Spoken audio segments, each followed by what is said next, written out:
नमस्कार दोस्तों, स्वागत है आपका एक बार फिर से हमारे इस चैनल सनातन बेला पर। दोस्तों, अगर आप अपने जीवन में कुछ नया सीखना चाहते हैं तो चैनल को सब्सक्राइब जरूर कर लें। साल 2023 में सावन में कितने सोमवार पड़ेंगे, सावन की समाप्ति कब होगी और रक्षाबंधन कब है, सावन में व्रत का पालन कैसे करें, व्रत में कौन सी चीजें नहीं खानी चाहिए, जान ले सब कुछ आज के इस वीडियो में। दोस्तों, सावन का महीना शिव भक्तों के लिए प्यार की सौगात लेकर आता है। यही वो महीना है जिसे हम प्यार का महीना कहते हैं। शिव भक्त जोर शोर से सावन के महीने का बड़ी ही बेसब्री से इंतजार करते हैं। सावन में भगवान शिवा धरती पर आकर अपने हर भक्त के घर में वास करते हैं। सच्ची भक्ति करने पर धन धान्य से घर भर देते हैं। सावन का हर एक दिन बहुत ही शुभ माना जाता है। हर दिन पवित्र होता है। हर दिन भगवान शिव की पूजा की जाती है। परंतु सोमवार के व्रत की बात ही कुछ और होती है। सावन के बारे में हर बात बताने से पहले आपसे रिक्वेस्ट करते हैं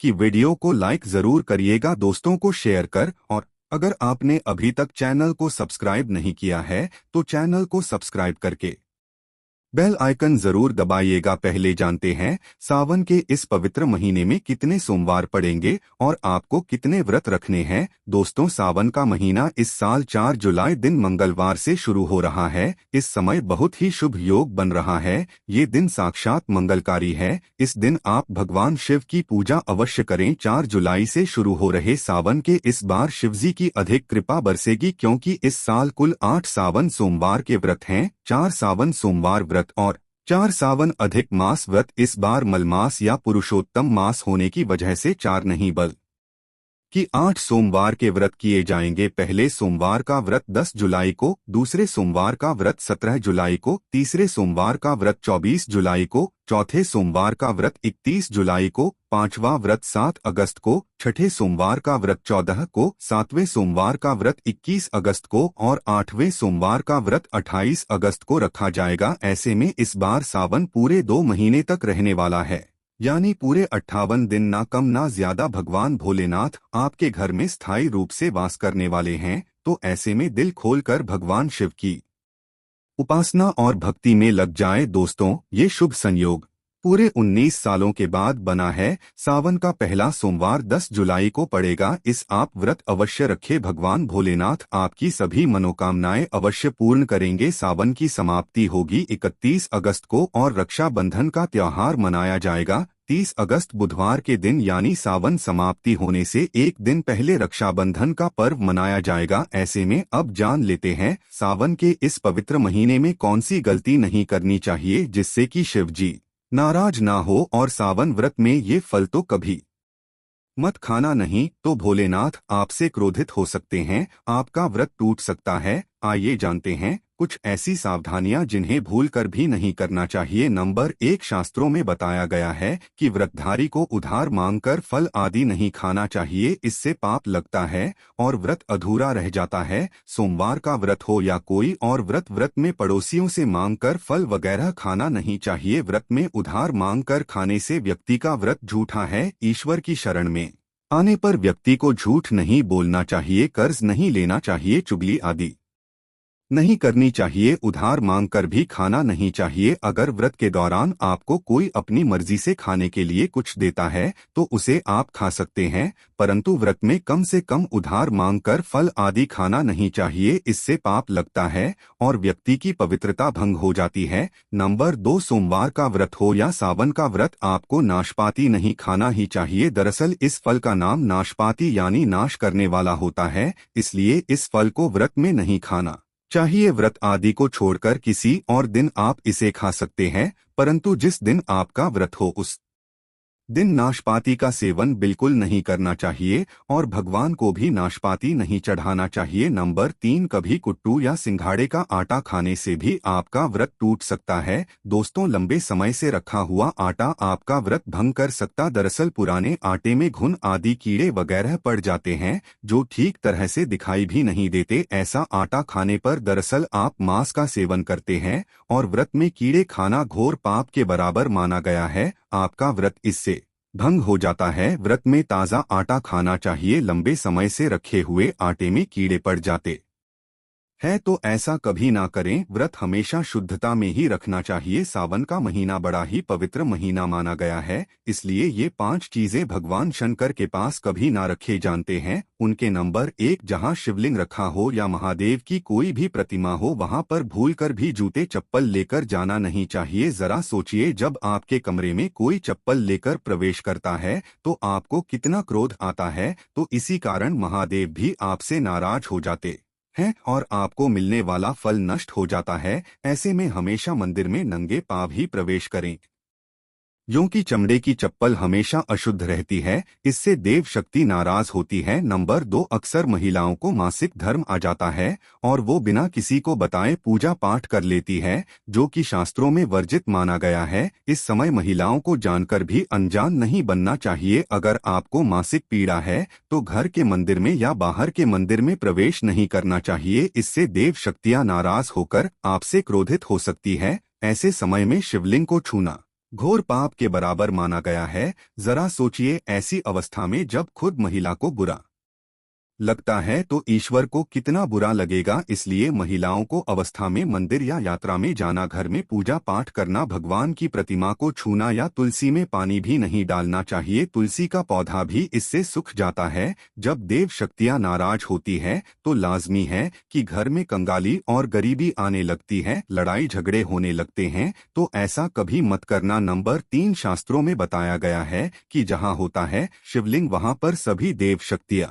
सक्रिय रहती है। जिसके घर में शिवलिंग होता है वो व्यक्ति महादेव की कृपा सदैव पा लेता है। वास्तुशास्त्र के अनुसार शिवलिंग से हर वक्त ऊर्जा का संचार होता रहता है, इसलिए शिवलिंग पर जल धारा हमेशा होनी चाहिए जो ऊर्जा को शांत रखती है। कुछ लोग अपने घर में शिवलिंग तो रख लेते हैं परंतु वो कभी हफ्ते में एक बार जल चढ़ाते हैं, जो कि बिल्कुल भी अच्छा नहीं माना जाता। अगर आप जल नहीं चढ़ा सकते तो आप अपने घर में शिवलिंग कभी स्थापित ना करें, ऐसा गरुड़ा पुराना में बताया गया है। इससे उल्टा घर में विनाश होता है। नंबर 4, शास्त्रों में बताया गया है कि तुलसी और महादेव का बैर माना गया है, इसी कारण तुलसी में शिवलिंग और गणेश की प्रतिमा को नहीं रखा जाता। कई लोग जाने अनजाने में शिवलिंग को तुलसी में रख देते हैं और घर में परेशानियां आना शुरू हो जाती है। इससे महाशक्तियां क्रोधित हो जाती है। तो शिवलिंग पर तुलसी पत्र भी नहीं चढ़ाना चाहिए। तुलसी में और शिवलिंग में कुछ दूरी होनी चाहिए। नंबर 5, घर का मंदिर हो या बाहर का मंदिर, किसी भी मंदिर में ऐसे व्यक्ति को प्रवेश नहीं करना चाहिए जिसने स्त्री प्रसंग अर्थात संभोग किया हो या उसने मांस खाया हो। अगर आप रूप से गंदे हैं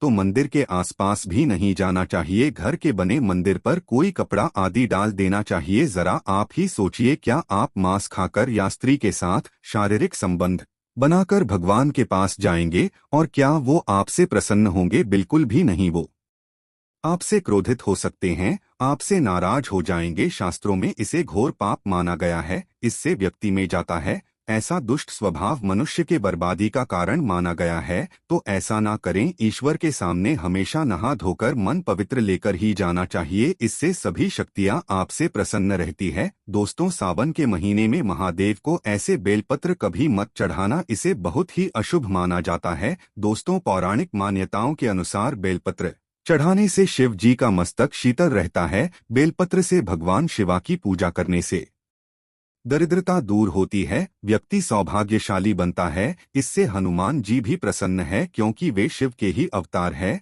और इस बात को शायद ही कोई जानता हो। दोस्तों, अब आप ये जान ले कि बेलपत्र का उपयोग और इसके लाभ कैसे मिलते हैं। नंबर 1, तीनों लोकों में जितने तीर्थ स्थल प्रसिद्ध है वे सभी तीर्थ स्थल बेलपत्र की मूल भाग में स्थित माने जाते हैं। इस बात को शायद ही कोई जानता हो। नंबर 2, अगर बेल का वृक्ष घर के बीचों बीच या पूर्व दिशा में लगा हो तो घर में धन धान्य की कभी कमी नहीं रहती और परिजन खुशहाल रहते हैं। नंबर 3, जो व्यक्ति बेल के वृक्ष के मूल भाग की गंध पुष्प आदि से पूजा अर्चना करता है उसे मृत्यु के पश्चात शिवलोक की प्राप्ति होती है। अब जानते हैं बेलपत्र से जुड़ी और कुछ खास बातें। दोस्तों, चतुर्थी, अष्टमी, नवमी, चतुर्दशी और अमावस्या, इन तिथियों को साथ ही संक्रांति के समय और सोमवार को बेलपत्र नहीं तोड़ना चाहिए। पूजा से एक दिन पहले ही बेलपत्र तोड़कर रख ले। दोस्तों, बेलपत्र कभी अशुद्ध नहीं होता। अगर आपको पूजा नया बेलपत्र नहीं मिल रहा है तो आप किसी दूसरे के चढ़ाए हुए बेलपत्र को स्वच्छ जल से धोकर भगवान शिवा को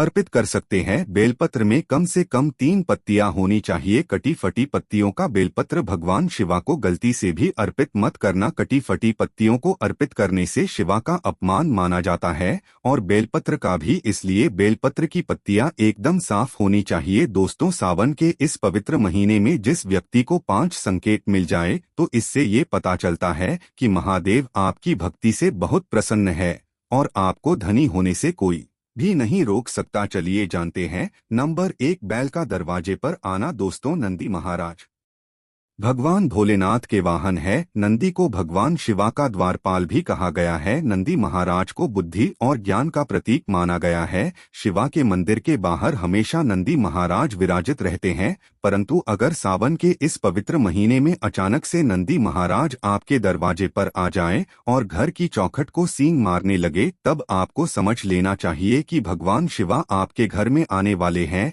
ये उनके आने का एक संकेत है। भगवान शिवा आपकी भक्ति से बहुत प्रसन्न है और आपके घर में खुशियां आने वाली है। आपको धनी होने से कोई नहीं रोक सकता।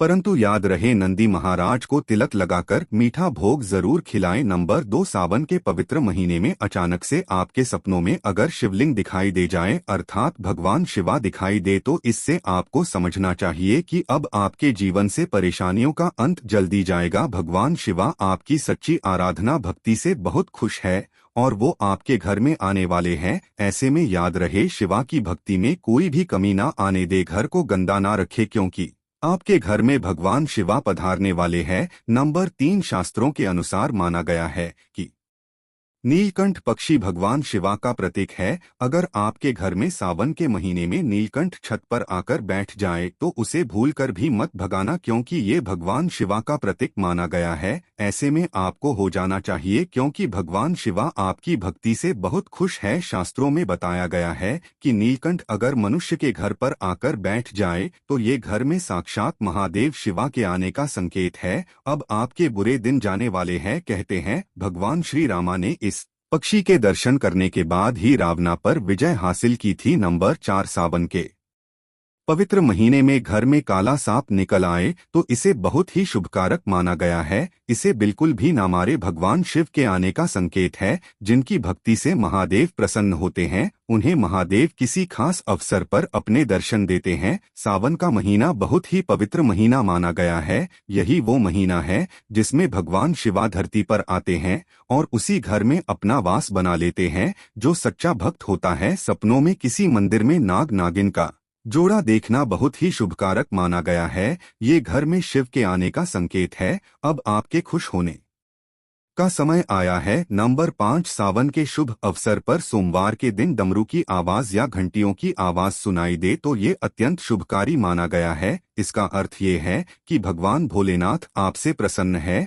और जल्दी आपके घर और जीवन में प्रवेश करने वाले हैं, जिससे आपका आर्थिक संकट दूर होकर जीवन में सुख समृद्धि आने वाली है। महादेव आपसे बहुत खुश है। दोस्तों, महादेव की कृपा पाने के लिए एक बार भगवान शिवा का जयकारा जरूर लगाएं। हर हर महादेव। भगवान शिवा के लिए लाइक तो बनता है। उम्मीद करते हैं आपको जानकारी पसंद आई होगी। ऐसे ही धार्मिक जानकारी दिलाने वाले वीडियो देखने के लिए चैनल को सब्सक्राइब करें, बेल आइकन को प्रेस करें। धन्यवाद।